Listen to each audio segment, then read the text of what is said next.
jërë ngeen jëf mbokk yi ñu ñuy taaxeerlu saa su ne ñu leen di jox fii ay xibaari flash yu gàtt wéy leen te abonné te partagé te like vidéo yi bu baax a baax Malick si nag ni jigéen ñi Benno Bokk Yaakaar ñoom nag doon woote ab wote pour rek réclamer li nga xamante si ne moo di bokk ko président Macky Sall candidat 2024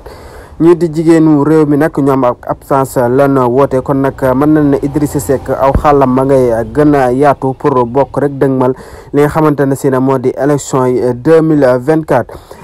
kii di Assane Diouf nag moom nag ba moytuwul dana ko defeere moom nag ma nga xam ne vidéo boobee li tax ñu jàpp ko nag vidéo bu yàgg la moom Assane Diouf loolu la xamle 2000 tonnes engrais moom la ñu jàpp fële sa Kaolack te mu bàyyi ko woon fële sa Maroc kii di DG di Mountaga Sy fële sa aéroport moom nag ma ngay xamle kii di président Macky Sall buñ ko joxaatee réew mi daal dina ko yóbbu foo sori sans autant nag ak li mu am si pétrole gaz daal buñ ko joxaatee réew mi daal mën na kaa yóbbu foo sori loolay kàddu yi Mountaga Sy la. way leen te abonné te partagé te like vidéo yu baax te taaxeerlu yeneen xibaar yi info